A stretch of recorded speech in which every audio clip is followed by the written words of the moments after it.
Marcia, welcome to the Tales of Leadership podcast. How are you doing? I'm great. Thank you. And thanks for inviting me to be here. Yeah, I Mhm. look forward to kind of going through it. And I mean this, I work in a pretty crazy job within SOCOM. And the highlight of my day is coming out of that job, and just getting an opportunity to kind of decompress, actually really servant leaders within your space. So thank you for the Yeah. opportunity. Yeah. Cutting up just a little bit. Are you Yeah, I'm not? going to change my internet just to make sure. Okay. Because I didn't get any signal that it was mine. So, No, no, it's always something when when I set up. So no, just give me 1 second, okay? no problem.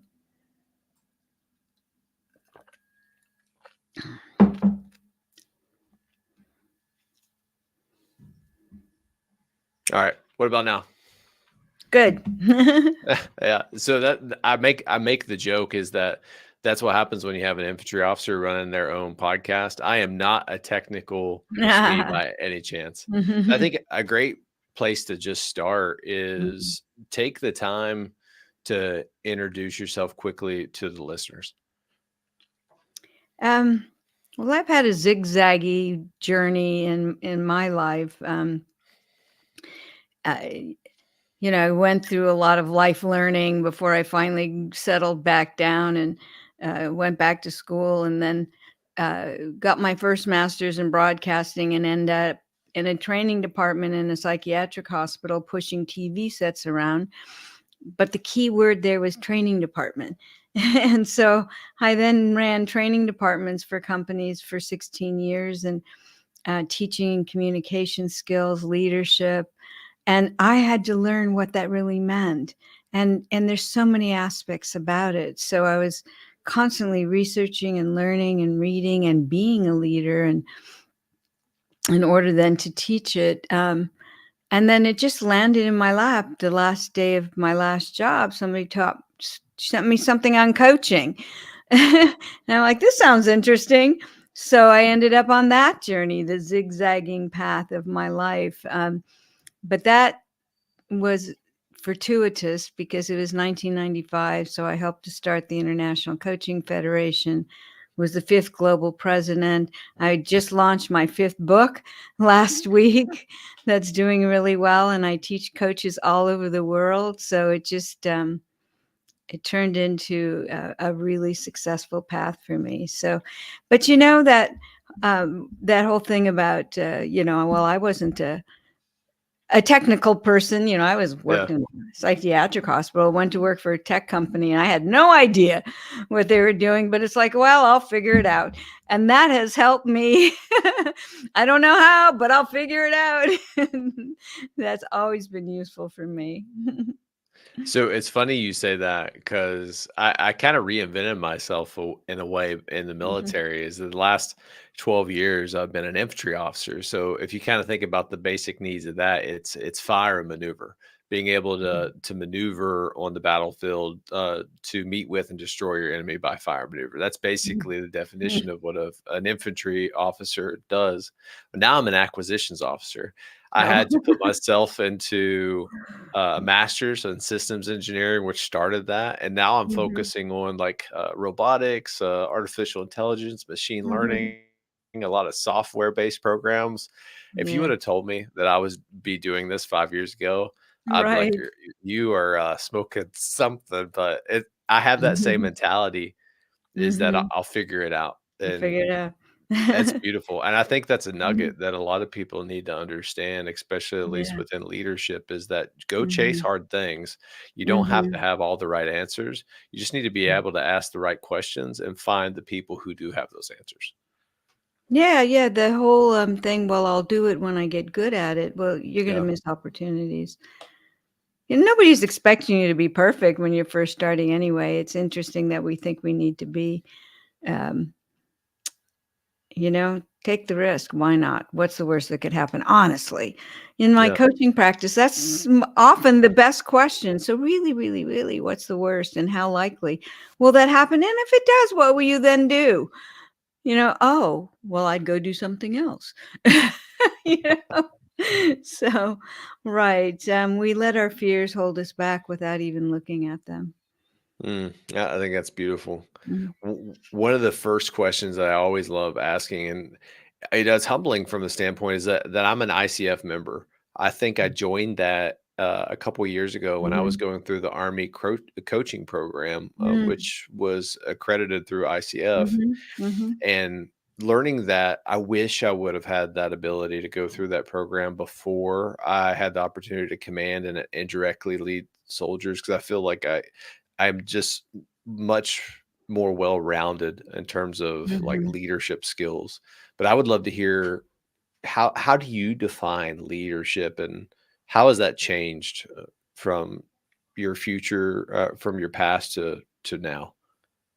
Well, I think actually you said it, that uh, when you look back, you wish you would have known how to use a coaching, even just a coaching approach. And when I teach Yeah, leaders coaching skills, I'm not teaching them to be a coach.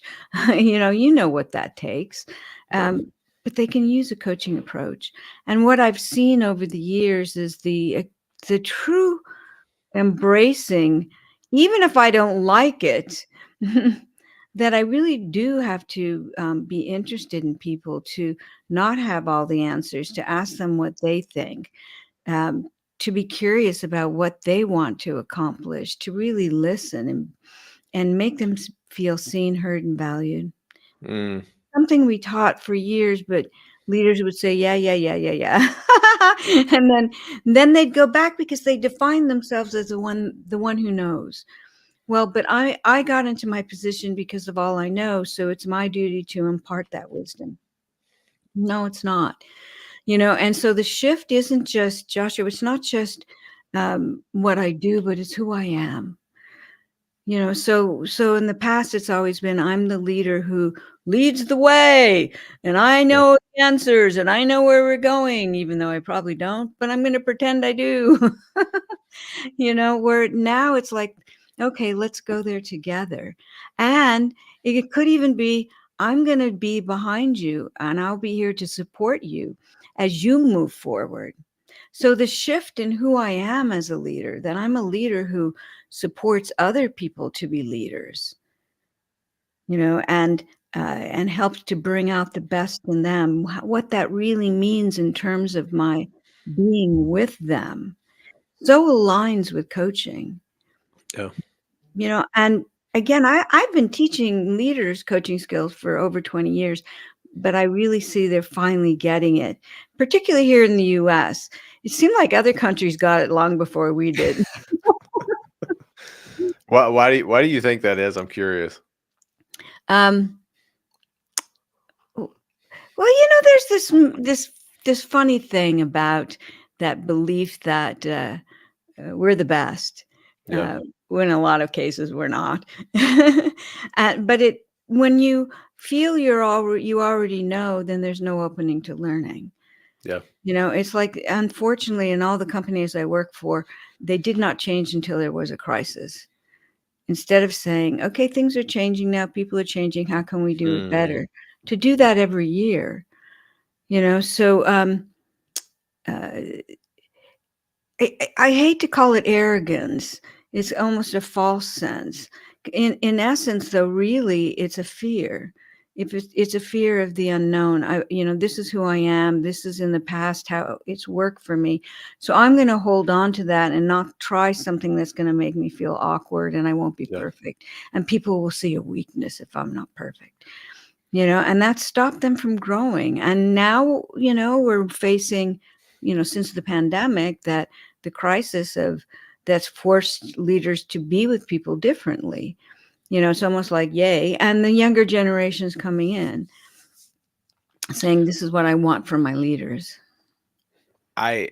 I truly believe what you just said there is kind of the American model in a way. Mhm. And I look through the standpoint of a Mm. military lens because that's just how I was raised and how I was kind of forged with the Mhm. leadership principles. And one of them is changing before a crisis. We are absolutely horrible at doing that. And I kind of go back to the Korean War because that Mm. specific conflict always sticks in my mind. After Mhm. World War II, the final Great War, we never thought there would be another conflict. So what did the Army Mhm. do? They lowered their standards. Mm. But they did it Mhm. from a standpoint of where they cut training, they cut the force because they never thought we would be in another large scale conflict. Yeah. Yeah. And then a couple years later, General Douglas MacArthur was kind of leading another large army. And when Mhm. that conflict happened, Mhm. brigades of army soldiers and units and formations were just Mhm. devastated. But if you look at it from the lens of a larger military branch, the Marine Corps, Mhm.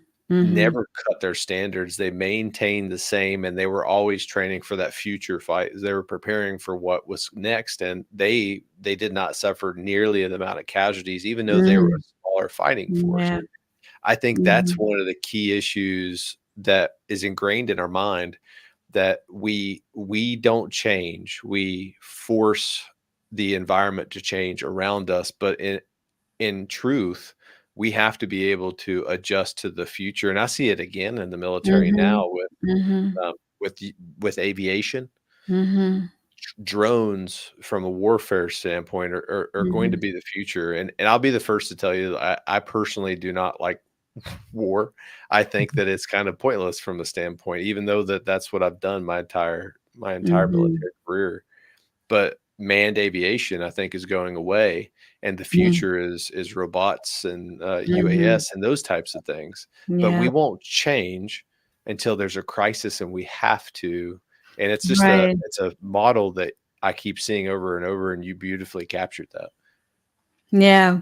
Well, whether it's the military or it's corporate, Yeah, yeah.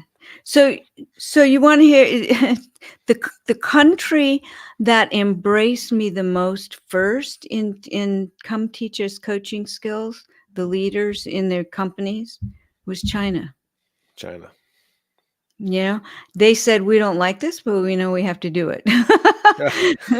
Yeah, We like to tell people what to do, the leaders, but they're not doing it, so we need to be with them in a different way. They were there was a number of Chinese-based companies that had hired me because I teach coaches in China to come teach them how to use coaching skills. People always they have such a stereotype of these different countries of them being so hierarchical and all of that. Not so. China's a communal country. They totally we're in this together, yeah, much more than we are. And so there's some things there that we can learn. But it just boggled me that the U.S. was the last to fully embrace, or to have companies start calling me. mm, Um, it's like, come on, guys. you know, it's time. It's time. Yeah. And then with the pandemic and the great resignation and all of that, and people like, hey, I don't need this company. I'm out of here. yeah. The crisis came. And now they have to change how they're with each other. Mm. Yeah. I would love to kind of shape the battlefield, if you will, Mhm. of how you got to this point. If you could start, where your leadership journey Mhm. really started, and me doing my due diligence, I noticed something. There was an event in your life very early on where you were able to turn anger into a force of good, really Mhm. be able to control your emotions. Could you walk me through that experience, Yeah. I think when you were 20? Yeah. People often say, "How can you tell the story?" It's like, well, that was over 40 years ago if you're gonna Yeah. judge me for that. You know? So let's see, like, Trust me, I have yeah, done yeah, more almost 50 questionable years ago. things. Yeah. And then too bad for you, something's Yeah. wrong. So, yeah, I turned 20 in jail. I really fell down, for a number of reasons why I fell into the dark hole of drug addiction. Mm, Through high school and I just it's so hard to, once you fall into the hole, it's hard to crawl out. Yeah. And so what happened was, and this is an interesting thing too, interesting note for Arizona. So they put me in jail, and they, to my benefit, put me with the blacks and Hispanics because I'm not white, because I'm Jewish.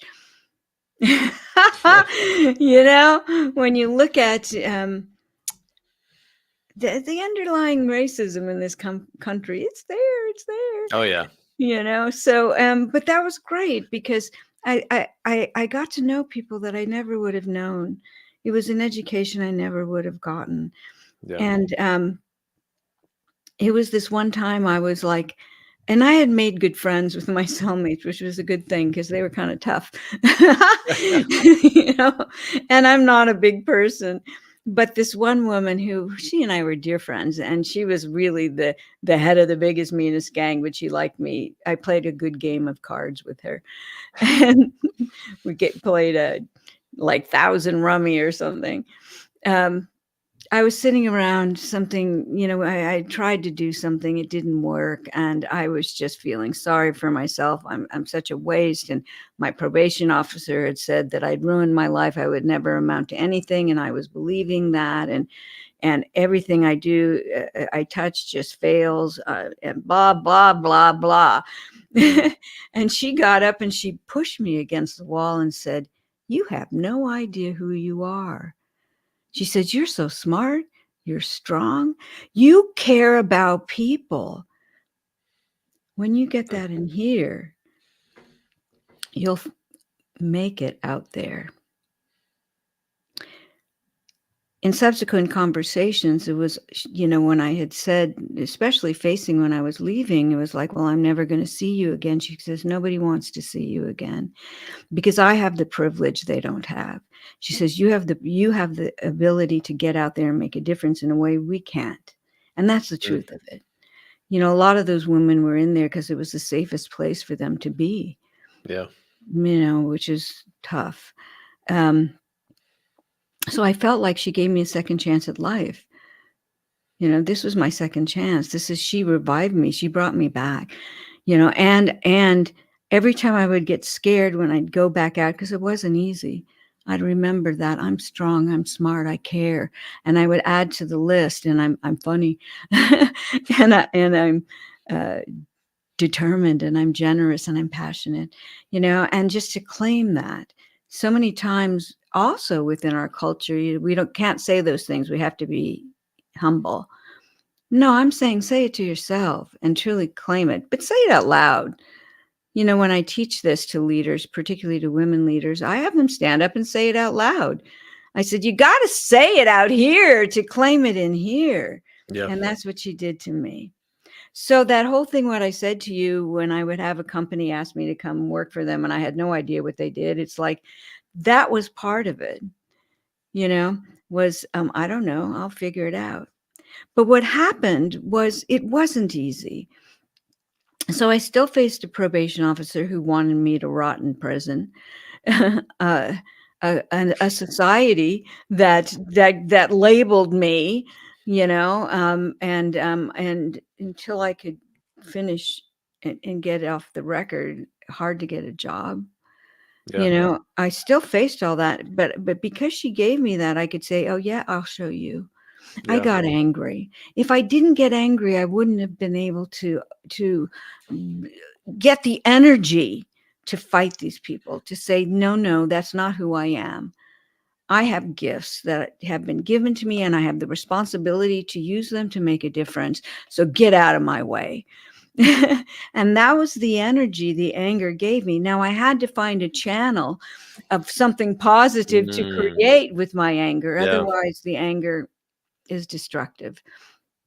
But I did find that I wanted to make a difference. I didn't know what it was going to be, but I wanted to get out there and help people connect. And I tried to go back and work for the prison system, just even for free, teach classes. And they said, "Get out of here."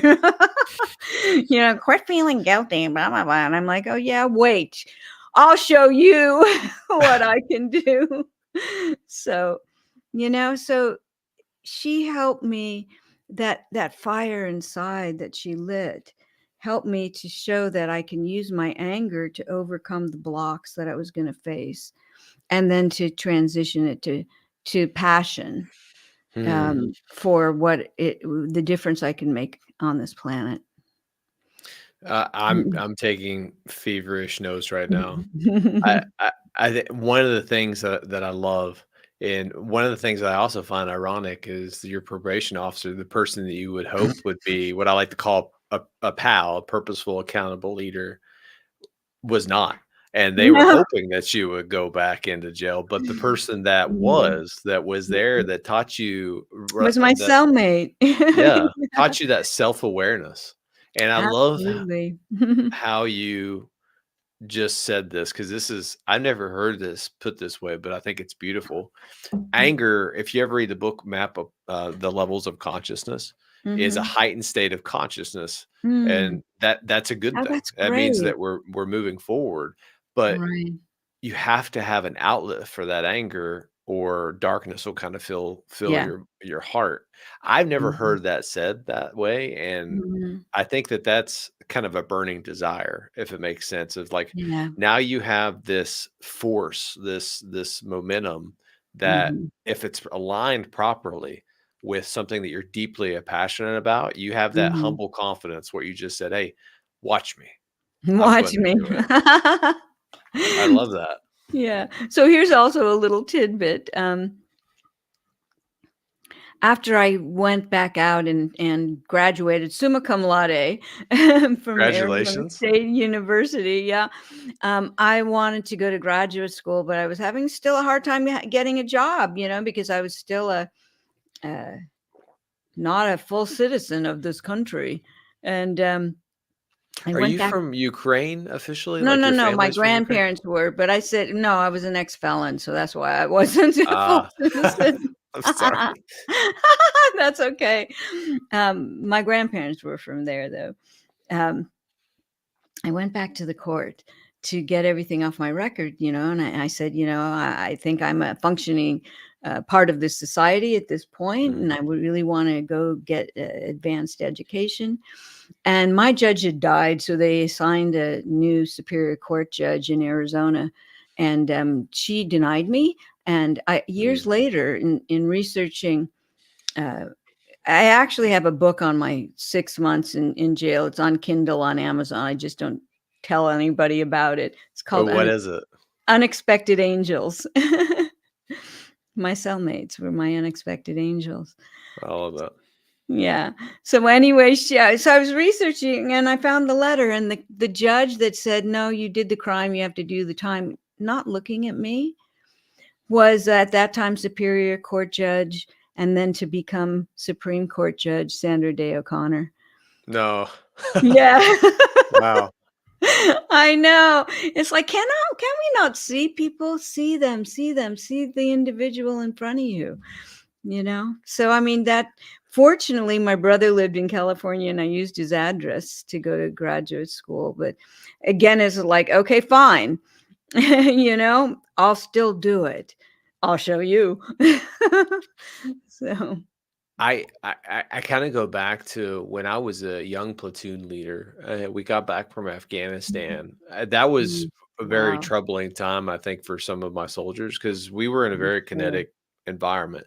When we Mhm. got back, we had a lot of soldiers that were acting out, drinking, getting into fights. But Mm. me knowing what I know now, they were Mhm. trying to turn that anger into something, Yeah. but it They wasn't didn't know what to productive. do with it. No. But They really didn't know. Yeah. I always had the mindset is everyone deserves a second chance. And no Mhm. matter what you do, this doesn't Mhm. need to define the rest of your life. Because if you No. get kicked out of the army, that's a Mhm. significant thing. And one of the Oh, things I that I bet. think hurt my soul the most is, I'm not going to say his name. I had to Mhm. kick him out because of weight gain. And he Mm. did it intentionally because he wanted to get separated out of the army, and I knew that Oh. he was going through issues, Mhm. but just looking at that now as we're having this conversation, that's one Mm. thing that is a nugget that you as a Mm. leader have to give people and see them as a person a Mhm. second chance. Everyone deserves, Mhm. I believe, a second chance. Yeah, and, just the what to listen and to be curious, to ask, Mm, what is important enough for you to take the to take the risk, to do what you need to move forward. There's got can we look at something, one thing? So part of the problem with so many people, we kind of cookie cutter and think, well, everybody wants to be a leader. No, they don't. yeah. And maybe they don't, and that's part of it, is they feel lost and they don't know what they want in their life. But to help them to start envisioning something, because that becomes like the thing you hold on to that keeps you out of the mud, that Mm, that envision possibility that I can move toward. If I don't have that, life feels hopeless. yeah. So find out that this person in front of you, what could that be? And it's going to be different for different people. And don't assume Yeah. ever. You're Yeah. you're you're a lifelong learner. You have Mhm. two master's degrees, education, communication, and a doctorate in Mhm. organizational psychology. One of the Mhm. things that I love that you studied, and I'm curious why you kind of focused on this, is having meaningful conversations and how communication plays such a Mhm. pivotal role in a leader's journey. Why did you Mhm. choose that path? Well, I think again that how I fell into teaching leadership over 30 years ago, and really trying to define what that means. And we would have models of what you should say. Yeah. Yep. And I taught that for a long time, but it's like I didn't see, there would be a little bit of good results, but not what we were looking at. And then when I started looking at what is it that I need from my boss that he doesn't give me, and that was Mm. truly listening to me, valuing what I bring, that maybe some things I know are more than him. He would never acknowledge that. And I had more degrees than him, but he still would never acknowledge that. Wow. It just that I found that, there's something about that respect that somebody feels from us, and I believe in you. I believe in you. Yep. That's a critical piece.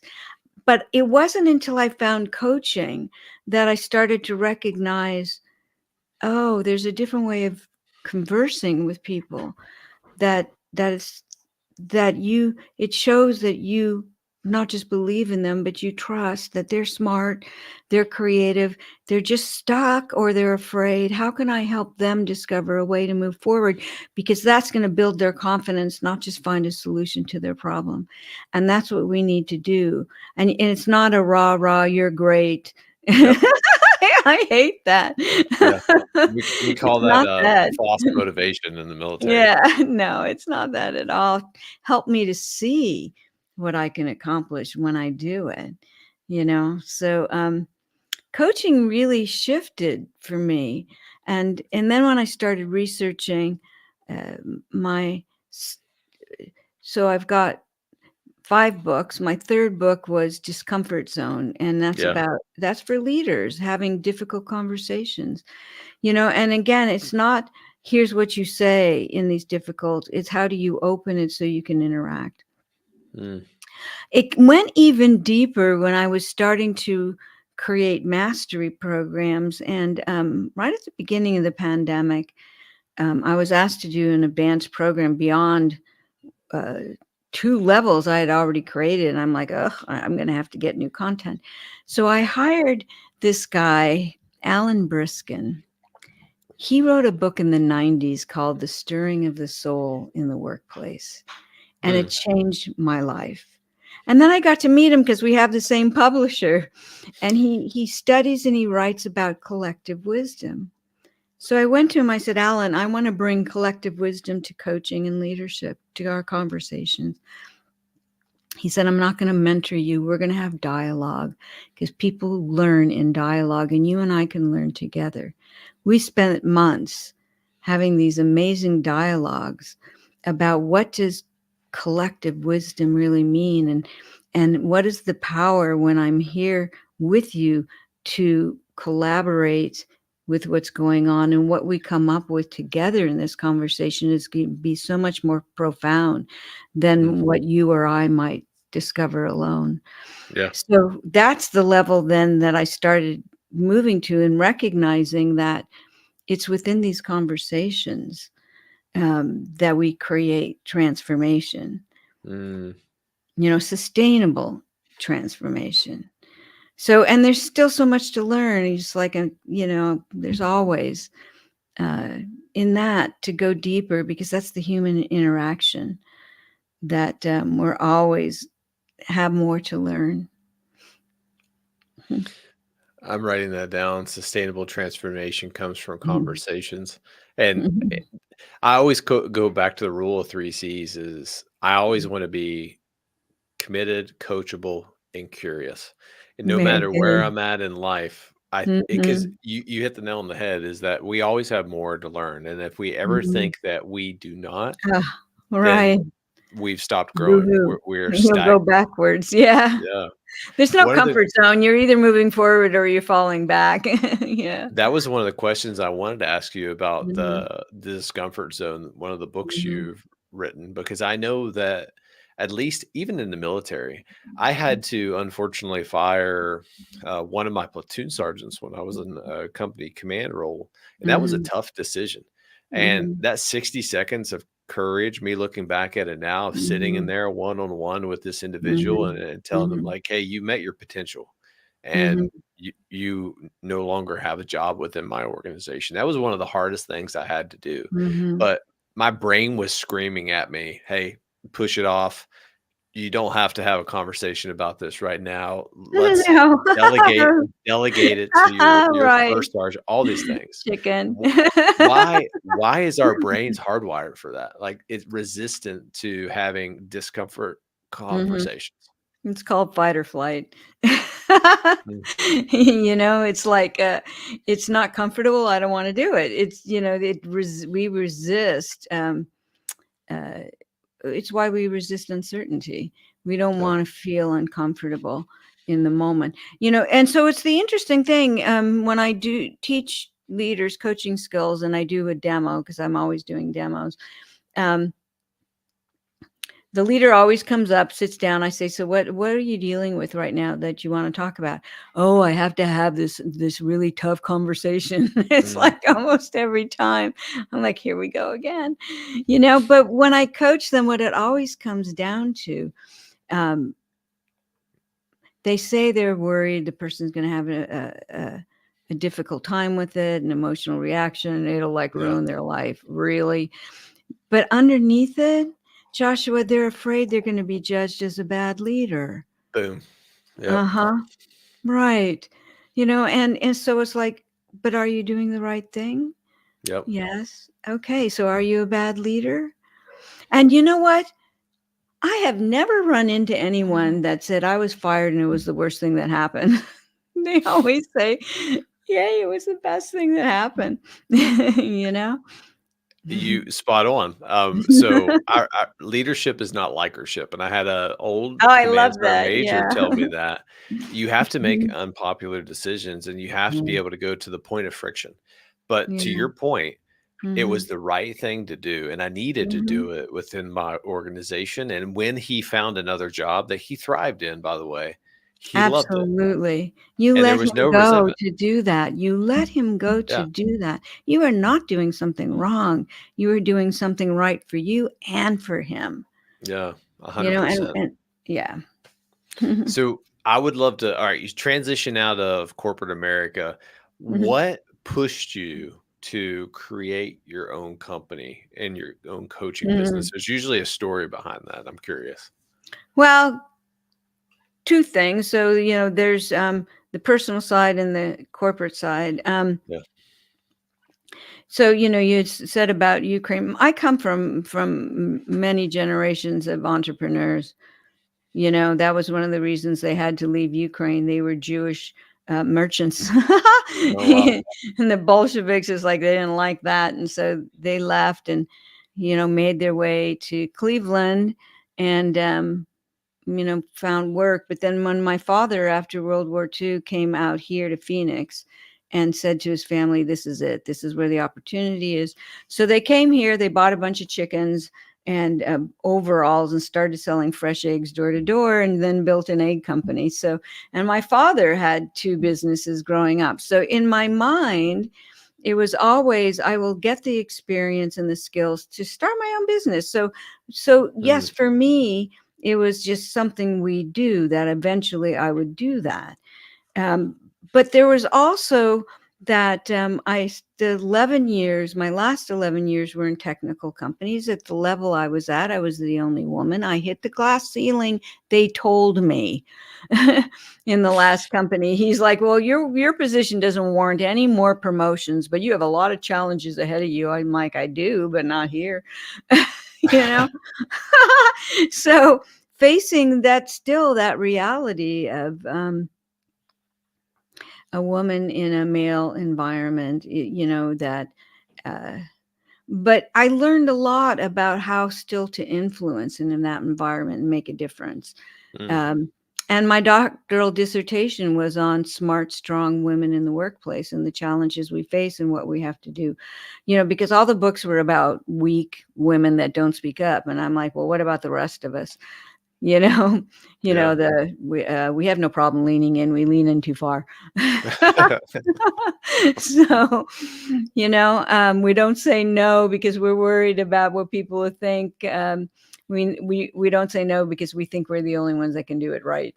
Mm, So, there's a lot of us running around, and it's interesting how it's still misunderstood, what it is we want. And what I found in my research is that what inspires us the most is motion and meaning.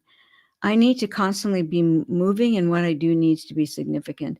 So in mm, my last job, when he basically said, okay, you're done, you've hit the ceiling, um, he also said, go fix the factory. I had just done this huge cultural transformation, helped to bring them public.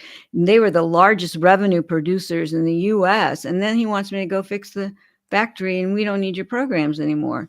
wow. Okay. Motion I didn't want. There wasn't growth in that.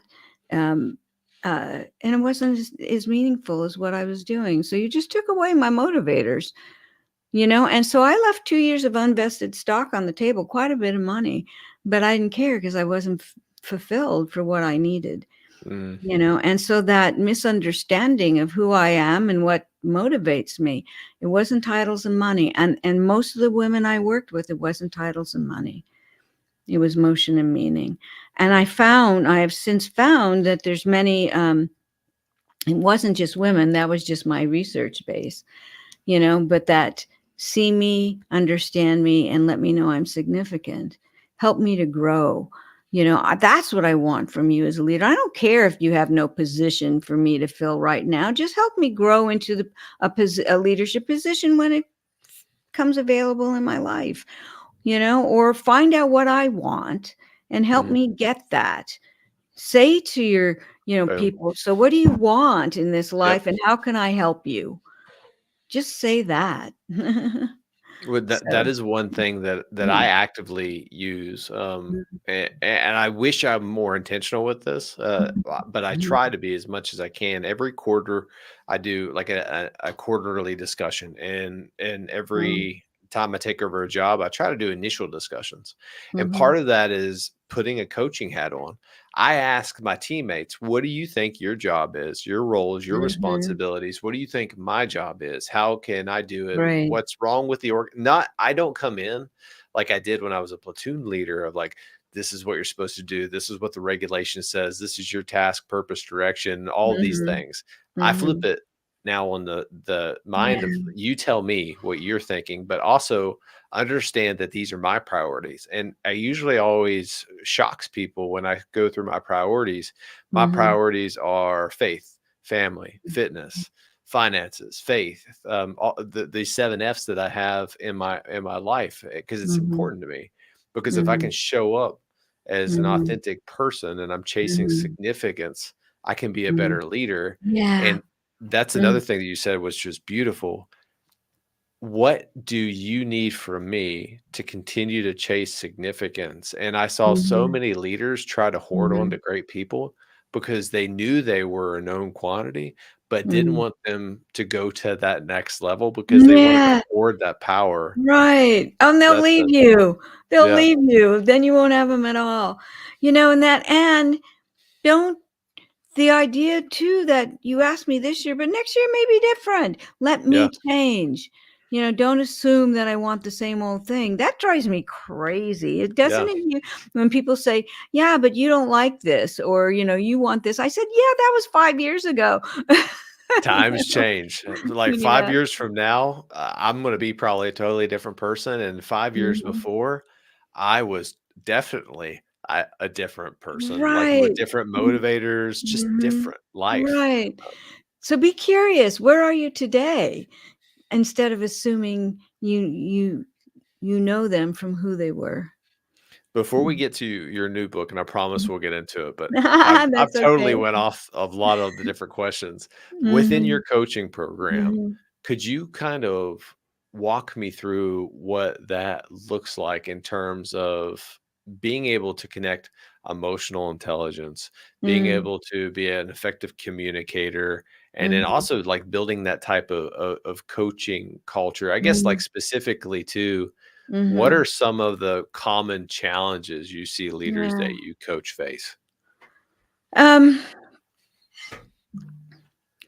so many people don't I found, Daniel Goleman's book on emotional intelligence when he wrote Mm, it in '97, just as I was really establishing my coaching. So for me to blend emotional intelligence into coaching was exactly perfect. And I taught in DC for Health and Human Services and National Institutes of Health for years.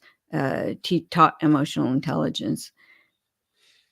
The foundation, I think, for coaching and for leaders is emotional intelligence. So it's not just the skills that I use, but who I am, what's going on yeah, in the moment. How can I, if I have a point of tension, recognize it, breathe into it, and come back to be curious and care? We forget. And every country I've ever taught, I asked them, so what were you told about crying when you were a kid? Oh, it makes you look weak, you shouldn't yeah. do it. And so we cut off, we're neck ups. We know what we think, but we have no idea what's going on below. But yet emotions happen in the body first, and you've got to catch the trigger point in the body in order to shift it to stay present. So a lot of I love the ICF new competency of embodied coaching mindset because Mm. um, emotional intelligence is one of the markers. Um, uh, like even this morning, I was doing a demo, and there was outside my window there was a cat, and it could have been mine, that sounded like a coyote got it. I mean, it was like "Bleh," deadly, and I'm like, okay, come back, be present, care about this person. You can find out later. You don't need to know. So even that whole body, like release it and be present. Yeah, that was pretty scary. I would have went, "Nope, I gotta go check that Gotta out." go. Yeah, no. No, there's a lot of strays around here, so, yeah. She did come in before the demo was over, so I'm like, "Thank you." But it's really interesting. Oh, so, even one of the things I realized not that long ago, and this is in my training, is that judgment is an emotion. We think Mm, it's an opinion, a bias, but judgment will show up in your body, and this is really critical when you're in conversation that you recognize judgment. Um, yeah, I always say go places where your judgment's going to be triggered. Your family, yeah. my sister, the airport, the grocery store, and feel it where it shows up in your body, so you can breathe into it and release it, and then implant something new: patience and courage, calm and uh, curious. Two emotions, that's it. And here's how I learned that it's an emotion. I was doing a demo in China, and the gentleman was a vice president of HR of a very large multinational company. Shanghai, there's a lot of um, uh, international companies there. And he wanted to know if he could be a coach. And I said, so um, what do you love about the job you do? He says, I love just, being with people and helping them to see their potential and to grow and to realize they can do so much more than they knew they could do. And I love instilling the principles of communism. Yeah. So if you can imagine, my whole body went, whoop. And it was like, but it was so profound, the tenseness in my body, my physical reaction, that I'm like, oh, look, there's my judgment. And here's this lovely man. He wants to help people. Who cares about his politics? We're not talking politics right now. Can I not just be with him to help him realize his dream? So I had to quickly breathe and come back and be curious and care and let that go. And that was a tough one. That was probably the toughest one in my entire life. So, but it taught me where my judgment is. I do this because it's a solar plexus tightness for me. But other people have it back here, or you got to find it. Shoulders. Yeah, you got to find it yourself. I knew I was going to trigger you too when I said that. Yeah. Well, I was thinking, I'm going to lose my security clearance. Yeah. Well, it's interesting. Well, the woman who runs the coaching school, she says, everyone knows you're here and what you're doing, so don't worry about it. Yeah. You're not hurting anyone, so you're helping. I was thinking about that literally yesterday. So one of the things I try to do every day is at least journal. And I'm working through how a leader can be more vulnerable from the standpoint of being like, especially a military officer, because those two words just don't jive, being in the military and being vulnerable. But I genuinely believe that they do. And I'm trying to go through the framework of what I like to call anti-fragile, is the ability not to break. And to do that is to be vulnerable, because you have to be able to let go of your ego. You have to be courageous. And one of those was minimizing judgment. And I was journaling last night. Why do we typically judge other people? Number one, I call it a couch coach. You probably love that. Is where people judge when they aren't even in the arena. They're judging other people that are trying to actually do things that they themselves don't have the courage to do. Or number two, they judge other people because they think that they're going to do a worse job than what they did.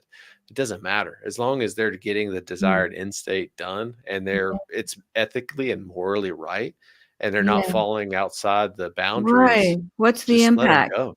Yeah. What's the impact, really? I love that. Right. But if they do it different than us and they get good result, then who am I? So, that's an interesting dynamic that you said, though, that the vulnerability, what did you say? It wasn't thick-skinned. It was something Anti-fragile. Anti-fragile. Thank you. I just wrote a blog post on why we need to be thin-skinned. We've developed thick skin, but in order to fully connect, we have to be thin-skinned. And there's nothing wrong with that. That takes courage to be thin-skinned, not, so you aren't fragile when you let people in. And to I have think you're courageous. Yeah. You're very courageous, but it's just a protection. The brain's primary role is to protect you. It's not to make you smart or anything like that. Fight or flight. I'm here. I'm going to protect you. And so if we don't learn how to override the brain, then we will fall into these traps of protection, and then we justify our actions. We make decisions with our emotions, and then we justify it with our logic, and we're master justifiers. We're really good. The smarter you are, the better you are at rationalization. So right. It's a skill that the power of it has to be accepted. Yeah. I can't believe that we're almost an hour into this, Mhm. and I haven't even talked about your book yet. I have this is a phenomenal conversation.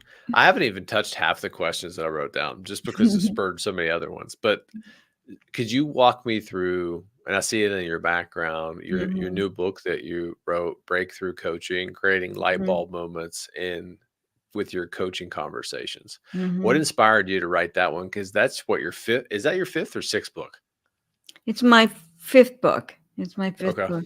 Well, the last book, Coach the Person, Not the Problem, has done phenomenally well. Coaches all over the world. It's been translated in 7 languages, and um, it is a good book. I'm proud of it. And, once you write a book and then put it out there, then it's like, "Oh, I wish I would have said that. Oh, I wish I would have said that. Look what I'm learning." And so this book is kind of like the next level of Coach the Person. It's everything that I've learned and shifted that Mm, we need to focus on this, like the identity stuff. I didn't really hit that in Coach the Person. Now I see it's critical. If I don't change my sense of self, of who I am. For me, getting out of jail, I am a successful, powerful woman. I'm not a failure. And to feel it, not just say it. Affirmations don't work if you don't feel them. yep. So there was a lot in breakthrough coaching about, how do we really dig into and understand what does this person really want that they're not saying well? They can tell you the problem, but how do we flip that and help them to see what they really want? And then when they say what they want, it's usually something else. So really getting into, because usually it's something with self that they want to change, not the external. But there's, you have to be patient and coach with them. Yeah. This morning in the demo, they were like, "You're just so calm, you just flow." And I'm like, "Well, it's not for me to react to what they say. I need to stay present so I can Yep. hear what it is I need to give back." So I believe in reflections are even more powerful than the question, for you to hear your thinking, to put your thinking out here and go, look at my thinking. What's wrong with me? That's crazy. You're not going to do that on your own. So there's, the mental habits where we need to, how to really establish that connection. And then, the skills of uncovering and drilling into what they really want, which requires a deeper sense of listening and understanding, listening for those, what's most important to them, but also the shoulds. Yeah. How many times we let our shoulds run our life. Those people you had to fire were probably still working on should. I should stay in this job and not leave. Yeah. When it would have been best to leave. So how are your shoulds getting in the way of your dreams? There's particular things that I go into uh, more deeply in breakthrough coaching that really, I had to watch 32 demos to shift my foundational breakthrough coaching program to an online self-study. And I'm going to be doing a mastery program starting the end of March. We're going to run it 3 times this year. It was awful watching those demos, Oh, just in 2020. It's like, gosh, look at me. Who's that? What are you doing? you know, and I went from like coaching for 40 minutes to coaching 15, 20 minutes and we're done. mm, And they have a huge insight and we're done. I have no problem doing demos online because I know it's not going to be more than 20 minutes. We will get to the root. I'll understand what they want. They will see what they weren't seeing before. And then they commit to an action. So I know if you practice this, leaders always say, I don't have time for that stuff. You don't have time to keep addressing a problem over and over. yeah. If you learn this, that's sustainable change and the build of confidence that you won't have to deal with it again. So it's really important. I I is that module now open and available, or you said at the end of March is when that'll be available? The so it's the mastery program. So you Yeah. could go. Yeah, if you have a certification or you've been through the foundational breakthrough coaching, you you qualify, but we're only taking 50 people, so it's going to fill up like that. Oh But we're wow. going to offer it again in August and then in October, I think. But Mm. there's going to be a webinar on the February 27th or something that we're revealing it. So I Big don't even reveal. have the links or anything. I can't give them to you, but ask me. I should have them in another week. Too Yeah. easy. And then what I'll try to do too, when this podcast actually airs, we're filming this on the 14th of February. I'll Hmm. make sure that I stay in touch with you and we get that link and we can add it to the show notes. So if anyone's listening to Yeah. this and they want to try to make one of those dates, we Yeah. should have it in the show notes. Great. Great. So That'll be you, great. No, I'm you excited. I have designed the program, and um, it's going to be a lot of interaction, and we're limiting it to 50 people. So there's practice and there's exercises and there's dialogue, and we're in this together. I love talking to other people like you, especially like coaches who have that fire inside of them. And Mhm. part of me too, like it's like peanut butter and jelly, if that makes sense. Like a little, because I have all these, ideas and thoughts in my mind. And I know Mhm. there's a season for life. One day I'll get an opportunity to kind of really jump into it. But Mm. I also love the military. I Yeah, I absolutely can love it. So tell. it's hard for me And to I'm glad you do. separate. Yeah. We Well, yeah, need there has to you. be We some need people like you. me. S- Well, but you're What bringing, important things to the but leaders there. that Mhm. was one of the biggest things of why I wanted to create this is I wanted to Mhm. show especially people in the military Yeah. how great leaders lead and show Mhm. that it's universal. And Mhm. when I was a company commander, I would give my platoon leaders required reading on business, not military history, because you're going to get enough of Mm. that. Business Sure. history, how you're supposed to run a Yeah. company and how you're supposed to lead people, because it's all Right. universal. Yeah. It's not transactional, it's transformational, and once you learn that, then you can Mhm. create such a big impact Yeah. in lives that have a ripple effect. I can create Mhm. one good leader, and that Mhm. one good leader potentially could touch 1,000 lives, which is Mhm. phenomenal. One of the last questions I'd love to ask you before we kind of get to the final show segment is I always try to ask whoever comes on here, what would be one of the biggest pieces of advice that you would give someone who's just starting out on their leadership journey, regardless of what the job is, but is getting ready to Mhm. start that adventure?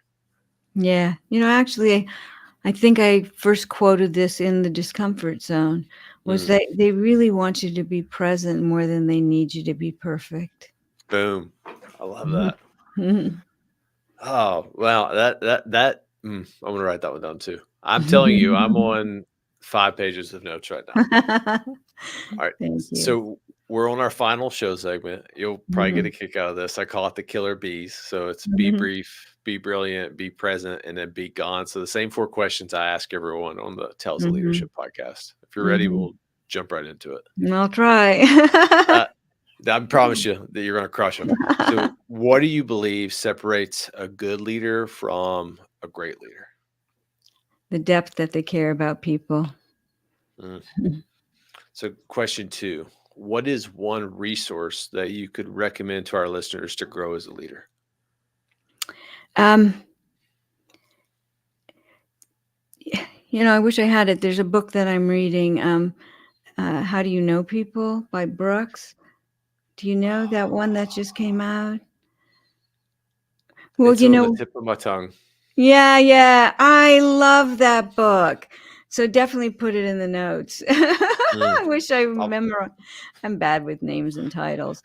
But and I'm not a big reader, but that's been so significant Mhm. to really understand why we're doing this.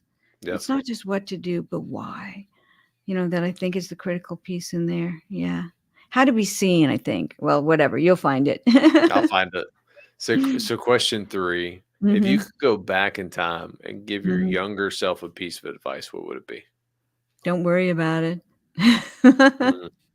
It's interesting.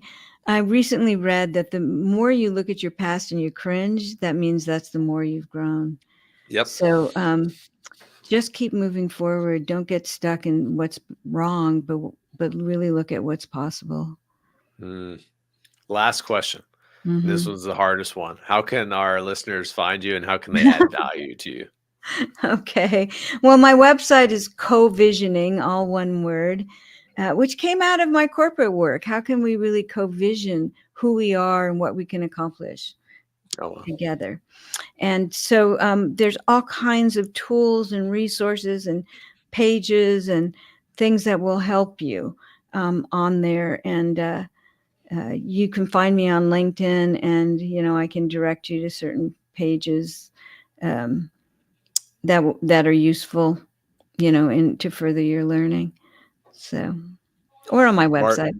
and all of that'll be in the show notes. So it'll be easy to find. But Marcia, this has been a phenomenal time to get to talk Mhm. to you something about I'm deeply passionate about leadership. And thank you for spending the time and being intentional with me. Oh, you're welcome. Thank you for asking. It's really important, the work you do, and I'm grateful for it. Yeah. Have a great night. Thank you again. You too.